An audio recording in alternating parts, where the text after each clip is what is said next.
Méditons avec la communauté des disciples du Christ vivant en ce mercredi 24 mai 2023, 7e semaine du temps pascal, année liturgique 1. Évangile de Jésus-Christ selon Saint Jean au chapitre 17, versets 11b à 19. En ce temps-là, les yeux levés au ciel, Jésus priait ainsi. Père Saint, garde mes disciples unis dans ton nom, le nom que tu m'as donné, pour qu'ils soient un comme nous-mêmes. Quand j'étais avec eux, je les gardais unis dans ton nom, le nom que tu m'as donné. J'ai veillé sur eux et aucun ne s'est perdu, sauf celui qui s'en va à sa perte, de sorte que l'écriture s'accomplit. Et maintenant que je viens à toi, je parle ainsi dans le monde pour qu'ils aient en eux ma joie et qu'ils en soient comblés. Moi, je leur ai donné ta parole et le monde les a pris en haine parce qu'ils n'appartiennent pas au monde, de même que moi je n'appartiens pas au monde. Je ne prie pas pour que tu les retires du monde, mais pour que tu les gardes du mauvais. Ils n'appartiennent pas au monde, de même que moi je n'appartiens pas au monde. Sanctifie-les dans la vérité, ta parole est vérité. De même que tu m'as envoyé dans le monde, moi aussi je les ai envoyés dans le monde, et pour eux je me sanctifie moi-même, afin qu'ils soient eux aussi sanctifiés dans la vérité. Acclamons la parole de Dieu. Méditation. Frères et sœurs dans le Seigneur, gloire à notre Sauveur Jésus-Christ qui aujourd'hui prie pour nous. Il sait que dans l'attente de l'Esprit Saint, nous pouvons être victimes de certains maux. Dans sa prière, notre Maître Jésus fait notamment 4 demandes au Père.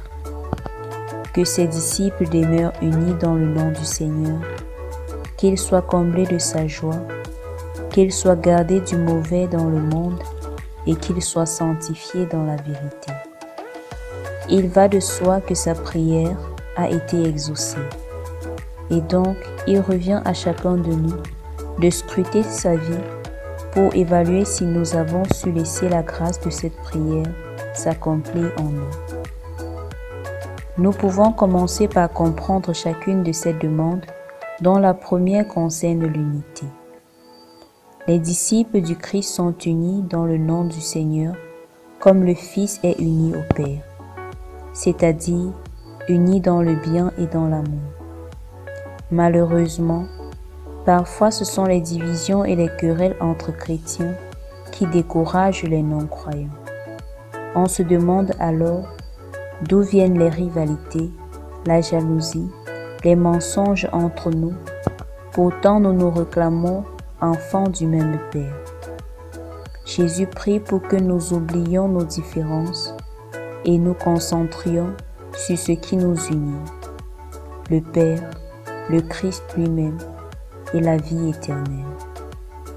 En second lieu, il prie pour que nous soyons comblés de sa joie malgré les difficultés auxquelles nous aurons à faire face. Il ne demande pas pour nous la joie qui vient des biens matériels et autres, mais celle qui vient de lui. Malheureusement encore, nous plaçons notre joie en autre chose et autre personne que Dieu, et lorsque nos attentes ne sont pas comblées, nous sombrons dans la tristesse. En effet, la joie du chrétien ne vient pas de ce qu'il traverse ou possède, cela lui vient de sa foi. Le simple fait de savoir que le Christ a prié pour nous devrait nous remplir de joie.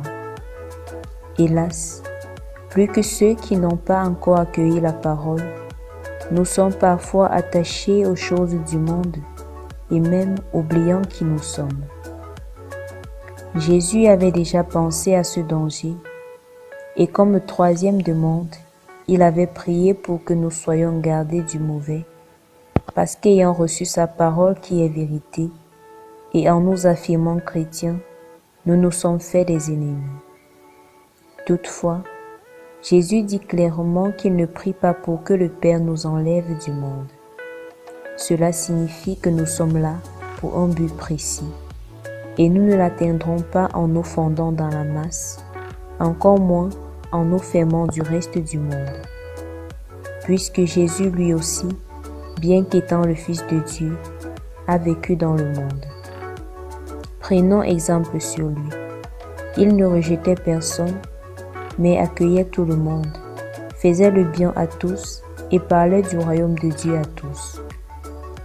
À qui ressemblons-nous donc lorsque nous jugeons et condamnons sur la base des différences religieuses, ethniques ou sociales?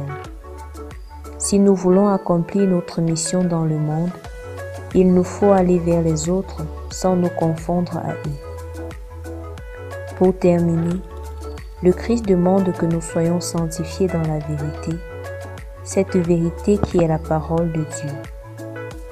Oui, la mission qui est la nôtre n'est pas facile dans notre société où divers mécanismes et structures sont mis en place pour détruire la foi chrétienne. Nous aurons à combattre pour défendre et répandre la foi. Et en cela, la parole de Dieu reste notre guide et notre âme. Voilà donc ce que notre Maître Jésus a voulu pour nous. Est-ce que nous sentons que cette prière est effective dans notre vie? Sommes-nous des défenseurs de l'unité, des personnes pleines de joie? Sommes-nous ouverts aux autres et avons-nous pour boussole la parole de Dieu? Prions. Père Saint, sanctifie-nous par ton Esprit Saint, pour que la prière de ton Fils prenne effet dans nos vies. Fais de nous des servantes et des serviteurs de l'unité, des porteurs et des canaux de ta joie et de ta parole. Intercession. Prions pour l'unité des chrétiens dans le monde et prions pour les personnes qui sèment la division dans les familles et autour d'eux. Que par la prière du Christ et avec le secours du Saint-Esprit, ils soient remplis du zèle de pacificateur et que les familles s'unissent pour l'unité et la solidarité des hommes et des femmes de bien. Sainte Vierge Marie, notre Mère, intercède pour nous. Exercice spirituel. Dans un moment de prière, demandons pour nous les grâces que le Christ veut pour ses disciples.